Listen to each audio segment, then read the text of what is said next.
Her true story from Texas. My son kicked me out and said, "Just die. I don't give a shit." After I paid off his debt, so I took back every cent with interest. He said I was ungrateful. The bank said otherwise. "Mom, please help me. If you don't help me, I swear I'll die." That was how it began. My phone ringing at 12:08 a.m., pulling me from a shallow sleep into a storm I never saw coming. My son's voice on the other end of the line wasn't the voice of the grown man he had become. It was the voice of a frightened child, trembling, gasping, drenched in panic. "Mom, please," he cried. "If you don't help me, I'll lose everything. I'm in deep. I made a mistake." "Slow down," I said, swinging my legs over the bed and switching on the lamp. "What's going on?" "It's the crypto stuff, Mom. I lost more than I should have. The whole market tanked, and now I owe people real money, not just investments. I took a loan against the house. Second mortgage. We're in default. If I can't pay by next week, they're going to repossess the house. Samantha doesn't even know the full amount. If she finds out, she might leave. I swear to God, I'm ruined." I sat in silence, my heart beating louder than his voice. This was my only child, my son, the boy I once carried for 9 months. The baby I rocked through the night with nothing but a broken fan and prayer. And now he was falling fast. How much I asked, my voice flat with fear. 80,000. He whispered it like it was a confession, not a number. $80,000. I exhaled slowly and looked around my small bedroom in Texas. The chipped dresser, the framed photo of his graduation, the crocheted blanket I had made to fill empty evenings. My entire world could barely fit into a space worth half that. I didn't say anything else. He kept talking fast and broken about the creditors, the legal letters, the fear in his chest every time the doorbell rang. "Mom, I know I messed up, but please, you're the only person I can ask. You're all I have." The call ended with a promise to talk in the morning. I didn't sleep. I sat at the kitchen table with my old coffee mug and the debt I didn't create but now carried on my shoulders. By dawn, I had made my decision. I drove to the bank with trembling hands and a purse full of old paperwork. I sat down with a loan officer and told her I needed to access every dollar I had. My house, my pension, my savings. I needed it liquid, and I needed it now. The woman blinked. "May I ask why my son?" I said simply, "He's in trouble." She hesitated. "You understand this puts you at significant risk. Your retirement, your home." "I understand." I said, "He's my son." It took 2 weeks to finalize. In those 2 weeks, I sold my house to a private buyer, moved into a rental apartment near the church, and pulled every cent I had from savings and my modest retirement fund. When I had the cashier's check in my hand, I stared at it like it was both a noose and a lifeline. $80,000. 0 cents. I called my son and told him to meet me at the bank. When I walked in, he was already there. Eyes red-haired, disheveled clothes rumpled like he had not slept in days. He hugged me like a man drowning. "I owe you my life," he said. "I owe you forever." I handed the envelope to the bank representative.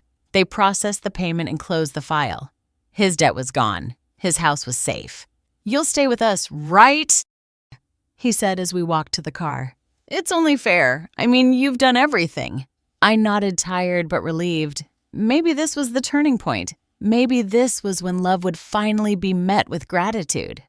He opened the car door for me. I smiled. He looked at me and said, "Don't worry, Mom, I'll take care of you now." And I believed him. I truly did. Because when your child begs for help with tears in his voice, you do not tally receipts. You open your arms, even if later those arms are the ones pushed away.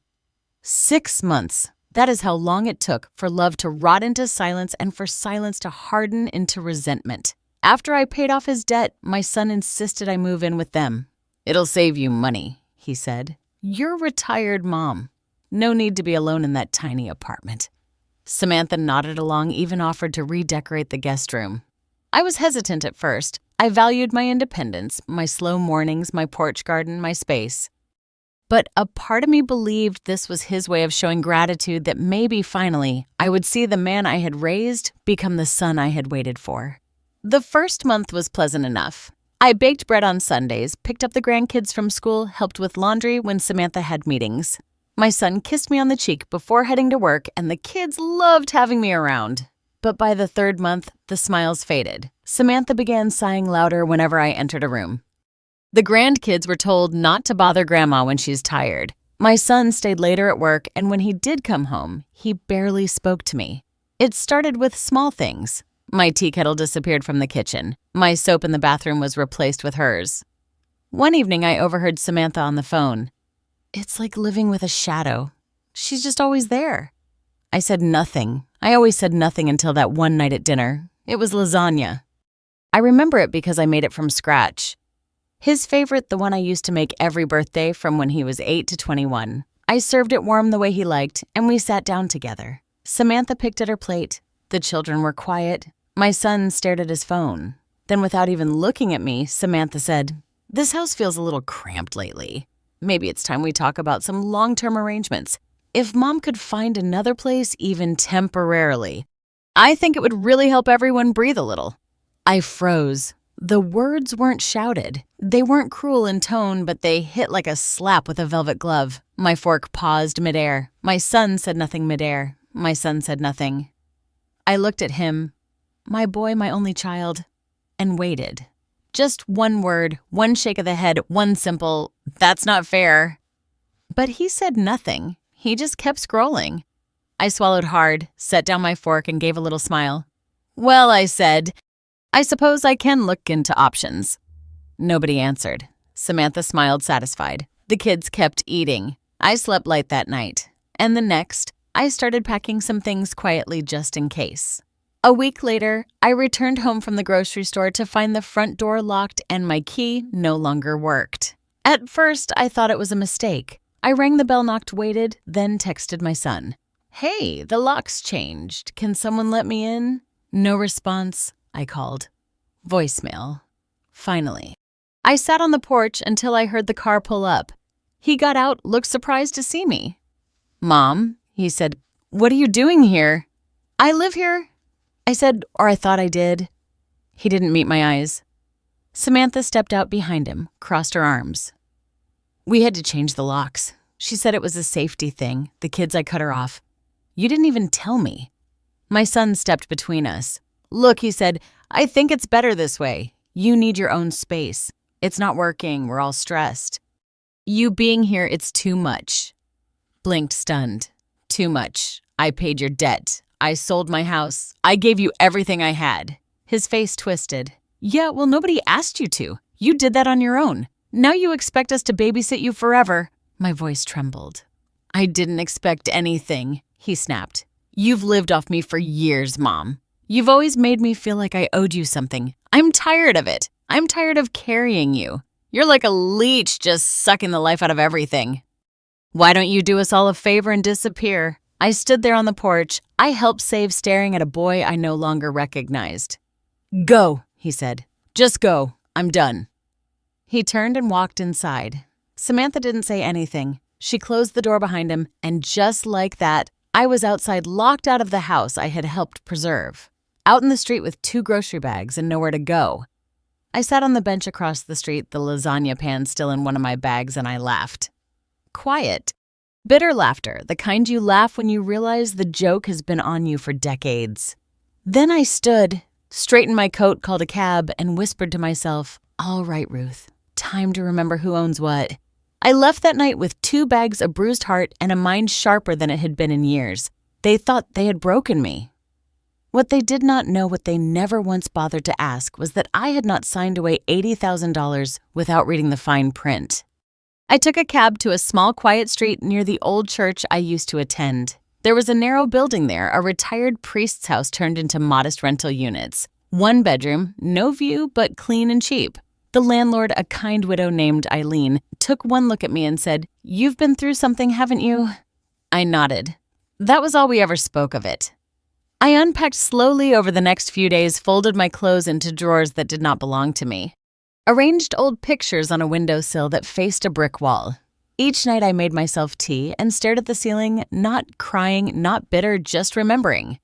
No one called, not my son, not Samantha, not even the grandchildren. For the first time since I was a girl, I felt truly alone. But I was not helpless. That's where they were wrong. Before I had paid that debt, I had insisted on one thing. One small forgotten request at the bank that no one questioned because they were too desperate to read the documents. I was not just a silent cosigner. I was the principal on the loan. It had been my money, my name, and my signature. I had asked the loan officer quietly but firmly to put me as the official borrower and to list the property, my son's home, as collateral. It was a subtle move tucked into legal language and paper that no one at that table really looked at. Not my son. Not his wife. They thought I was just handing over cash. They had no idea they were putting their house in my hands. I pulled out the folder from my suitcase one evening, sat on the floor with a cup of lukewarm tea, and spread out the documents like old love letters. There it was. Borrower, Ruth M. Talbot, secured property 1159 Wisteria Lane, lien holder, First Texas Savings, their home. My name, not a cruel smile, not a vindictive one, just steady. They wanted me gone. They wanted me erased. But the funny thing about paper is that it remembers what people forget. I whispered aloud to the silence, "They want me dead. Fine, let them see what a ghost can do." That night I slept soundly for the first time in months because I knew something they did not. I was not just the woman they pushed out the door. I was the owner of the rope they were dangling from, and the knots were beginning to slip. 1 year passed. Quietly, deliberately, I spent my days volunteering at the church food pantry and taking long walks through the neighborhood. People there knew me simply as Miss Ruth, the older lady, with calm eyes and steady hands. No one knew I used to own a house. No one knew what had been taken from me or what I had taken back, silently with a signature. Then, one crisp morning in late October, Eileen knocked on my door holding the community newspaper. "Isn't this your son?" she asked, pointing at a small photo in the corner. It was. There he was standing next to Samantha in front of what looked like a commercial lot, smiling wide for the camera. The headline read, "Local couple launches dream cafe in downtown Strip." I stared at it for a long time, read the text twice. They had listed their home, sold it, or tried to fund a business. My hands were steady as I folded the paper. 3 days later, my phone rang. I did not recognize the number. I let it go to voicemail. Then it rang again. Same number and again. The fourth time I answered, it was my son. "Mom," he said, voice shaky, rushed. "Listen, I know it's been a while, but we need to talk. It's urgent." I said nothing. He took a breath. "We're trying to sell the house to open the cafe. You probably saw the article, but the bank's saying we can't finalize anything without your signature. They said you're the primary on the loan, that your name's on the secured deed." I waited. He continued faster now. "We didn't realize. We thought once it was paid. Anyway, it's just a technical thing, just paperwork. If you could come in and sign," I cut him off. "Why would you need me for anything?" I asked. He hesitated. "Because the bank says we can't move forward without you." "No," I said, why would you need me? I thought I was a leech, a burden, someone who should just die." Silence. "Mom," he finally whispered. I was angry. I didn't mean it. "Oh, but you did," I said gently. "You meant every word. Words don't fall out by accident, son. They come from somewhere." He was crying now. I could hear it. The soft, strangled kind of weeping that comes when someone realizes they have no cards left. "I'm sorry," he said. "Please, I was wrong. I was so wrong." I let the silence hang between us. Then I asked, soft as rain, "What was that? Say it again." I said, "I'm sorry." "No," I said, "not that part." He sniffed. "Please, Mom, just help us." I leaned back in my chair, looking out the window at the maple tree that had begun to turn gold. "Say it." I whispered a pause. Then, in the faintest voice, he said, "I owe you. I owe you everything." I smiled now that I said I can finally hear. They showed up on a Tuesday afternoon. No call, no warning, just a soft knock at the door and 2 shadows through the frosted glass. I opened it slowly. Samantha stood there, mascara-smudged lips trembling. My son stood behind her, hands jammed deep into his pockets, his eyes fixed on the floor like a guilty schoolboy. "Hi, Miss Ruth," Samantha whispered. She had never called me that before. "Not once." "Come in," I said. They entered the modest little unit, awkward and unsure, standing in the doorway like children waiting to be called in. Samantha's eyes were swollen. She had been crying or trying not to. My son stood behind her, not touching her, not touching me. His hands shoved deep into his coat pockets like they were hiding everything he did not know how to say. I had set out 2 cups of tea. Not because I expected them. I had not heard a word in 14 months, but because some part of me, the part that still dreamed against my better judgment, had known this moment would come. They did not touch the tea. They sat across from me at the small kitchen table, knees knocking against the wood silence, stretching between us like a third guest. The walls around us were thin. The apartment was nothing more than a borrowed box of space. One bedroom, a squeaky ceiling fan, and the faint smell of old lemons. But it was mine. Every square inch of it was paid for with truth, and they could feel that. Samantha began crying almost immediately. "We messed up," she said. Her voice was high brittle, as if speaking honestly still scraped her throat. "We didn't mean to hurt you. Things got stressful and we were horrible to you." I said nothing. I had no intention of rushing her grief. She had rushed my exit. I could wait, she went on, tears tracing thin lines through her makeup. The cafe was our dream. We invested everything we had, maxed out cards, took loans. We thought the house would sell fast, fund the whole thing. We didn't realize about the paperwork until it was too late. "The buyers are backing out unless we can clear the lien. The bank won't move without you." Her voice cracked on the last word. Still, my son said nothing. I turned to him. "Anything to add?" He shook his head. His eyes were locked on a crack in the tile floor like it held all the answers he never learned how to find. The same boy who once built Lego castles in my living room now sat like a man whose walls had crumbled and buried him inside. I stood slowly and walked to the kitchen drawer. I knew exactly where the folder was. Thick, crisp, marked with a blue ribbon, the kind used for birth certificates, marriage licenses, and the kind of legal documents people think no one reads. I placed it on the table. Their eyes followed it like it might explode. "This," I said, opening it, "is a copy of the loan agreement. This is the mortgage deed. This is the lien confirmation from the bank. And this," I slid out one final page, neatly printed, freshly signed, notarized, "is the repayment demand. $100,000 principal plus 12% interest standard. Nothing personal." Samantha gasped like the air had left the room. My son looked like he had been slapped. His shoulders slumped. For once, he looked less like a man being punished and more like a boy being held accountable. "You cannot be serious," she whispered.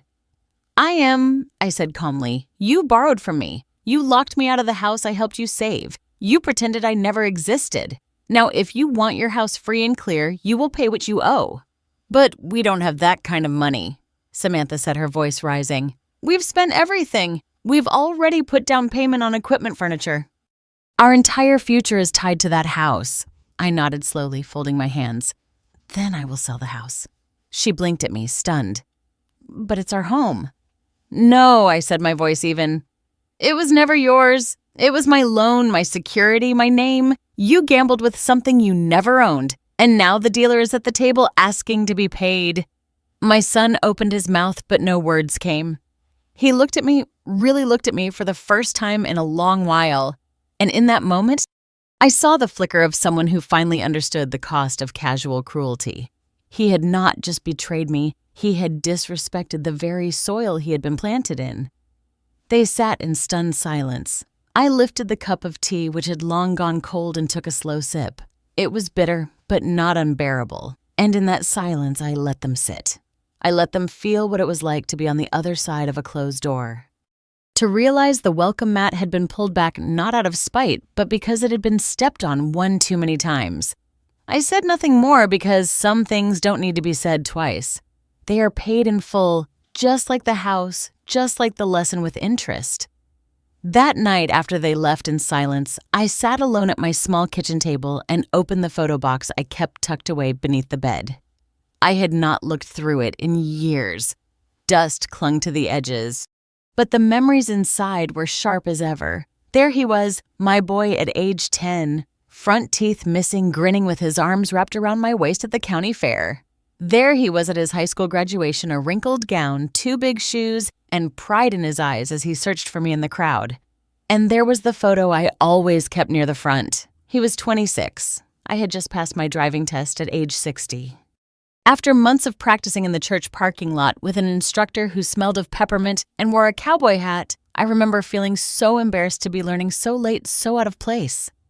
But when I stepped outside the DM5 that evening, there, He was my son standing beside my old station wagon, holding a sign that read in sloppy black marker, "My mom can drive even at 60, so watch out, Texas."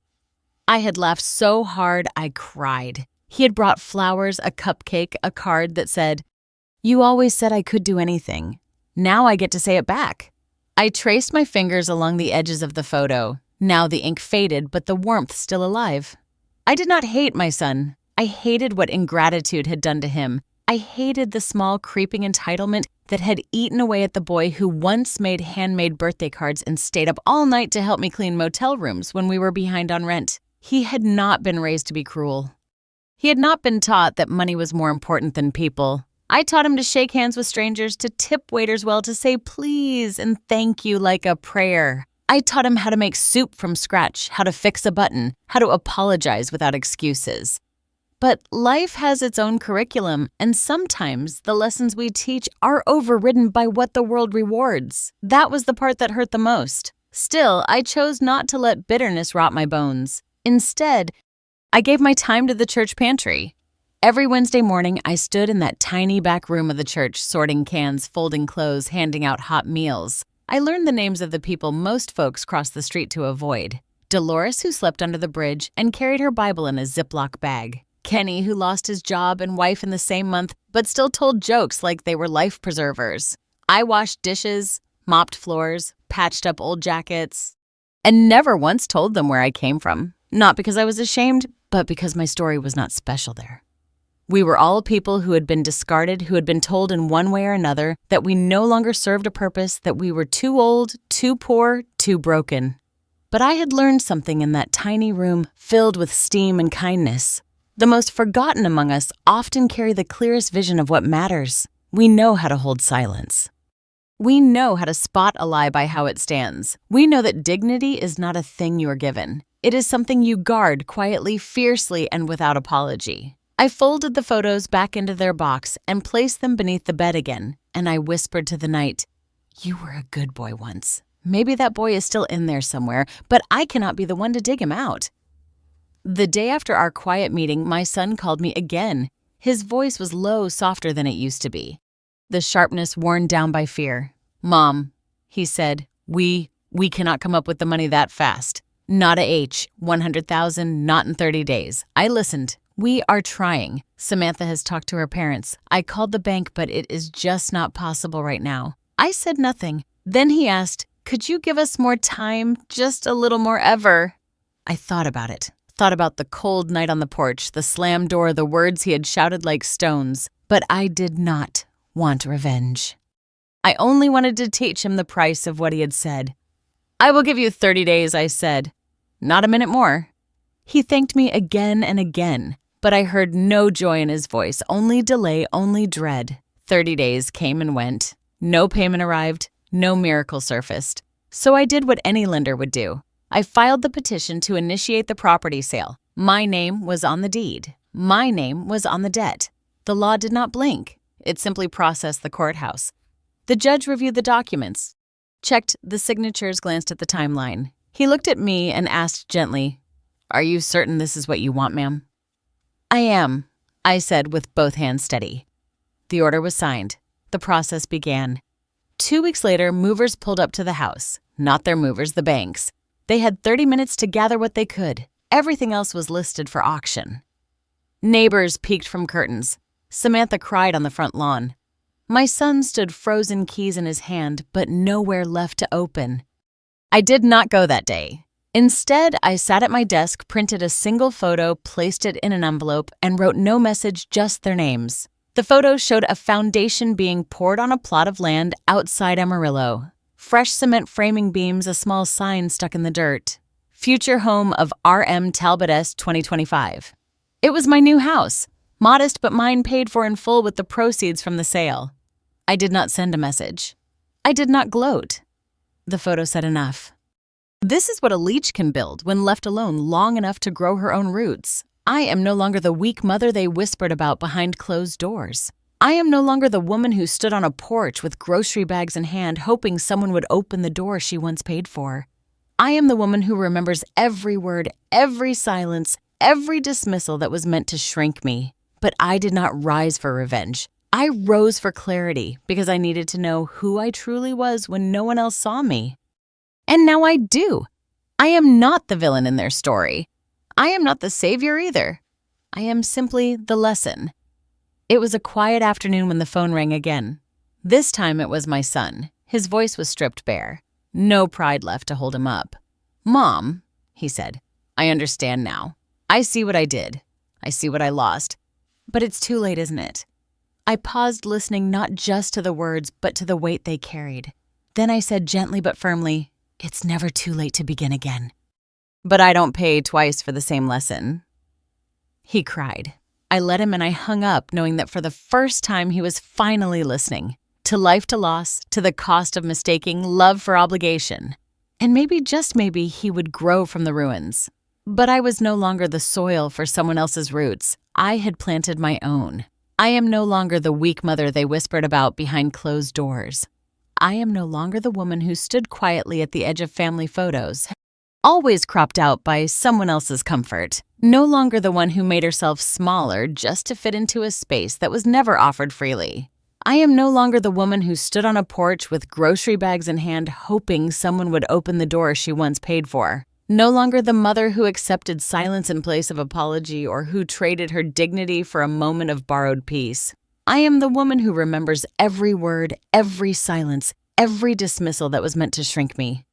I remember the way my name was never mentioned, when the credit came only when the blame arrived. I remember being told I was too much when I offered help and not enough when I needed it. But I did not rise for revenge. I rose for clarity. I rose because I needed to see myself outside their shadow. I needed to know who I truly was when no one else saw me. And now I do. I am not the villain in their story. I am not the savior either. I am simply the lesson. The kind that arrives after the storm, quiet and enduring. The kind that doesn't need to shout because it carries the weight of truth. It was a quiet afternoon when the phone rang again. My hands were busy folding laundry, just 2 towels and a shirt I'd sewn myself. The sun was soft through the curtains and the kettle on the stove had just begun to hum. I looked at the screen. It was my son. The last time I heard his voice, it was brittle with desperation. Now it sounded stripped of something deeper. No anger, no excuses, no pride left to hold him up. "Mom," he said, almost breathless, like the word had taken effort. "I understand now. I see what I did. I see what I lost. I didn't speak, but it's too late, isn't it?"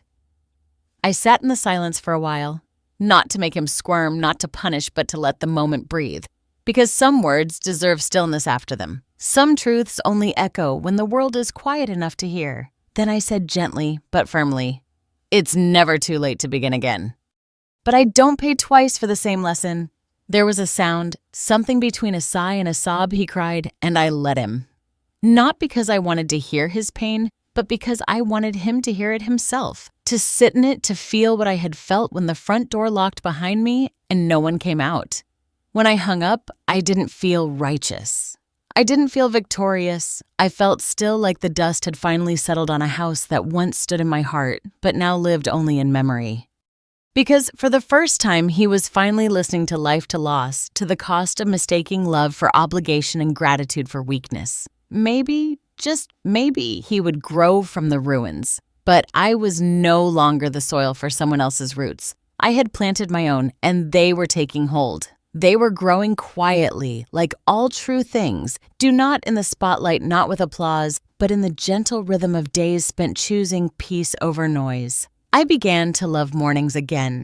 The way the sunlight filtered through the blinds, the smell of clean sheets, the sound of birds I had never noticed when I was busy surviving. I made soup from scratch again, just for myself. I found a small secondhand piano and played the old hymns until my fingers ached and my heart unclenched. I started writing letters to people I hadn't spoken to in years, not to reopen old wounds, but to close them softly. I learned how to laugh again, not because something was funny, but because I remembered that I still could. And in those quiet moments, I realized something no one tells you when your heart breaks. You are not meant to stay broken. You are allowed to outgrow the roles they wrote for you. You are allowed to be more than what they remember. You are allowed to become new. I did not get everything back, but I got back enough. Enough to smile without flinching. enough to stand without apology. Enough to say with a full heart and steady voice that I am not who they said I was. I am not the woman they forgot. I am the woman who remembered herself. And that my dear is the kind of memory that cannot be erased. Not by silence, not by shame, not even by love that turned away too soon. Because love, real love, the kind that does not shrink, the kind that does not tally, the kind that says, even now. That love begins when you love yourself enough to stop giving away pieces of your soul just to be seen. I am Ruth M. Talbot, and I have seen myself at last. Thank you for staying with me until the end of this story. If you've ever been called a burden, if you've ever stayed silent just to keep the peace, if you've ever been made to feel like your love was a weight instead of a gift, then know this: you are not alone. There are many of us scattered across quiet kitchens and forgotten guest rooms. We are the ones who gave everything and asked for nothing, who carried more than our share and were told we were in the way. We are the mothers who gave our youth, our sleep, our savings, and still heard, you didn't do enough. But let me tell you something. We remember. We remember every thankless sacrifice. We remember every slammed door, every withheld smile, every time they spoke of us like we weren't in the room. I'm a mother from Texas. I gave my only child everything I had. My home, my savings, my future, because he asked me to. Because that is what mothers do. And when he turned his back, when he told me I was nothing but a leech, I did not scream. I did not beg.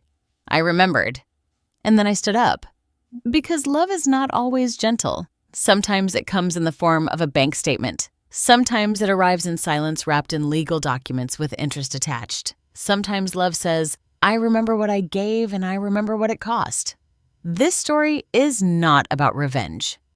It's about clarity about what happens when a woman stops waiting to be valued and starts valuing herself. About what blooms when the soil of sacrifice is finally reclaimed by the one who watered it.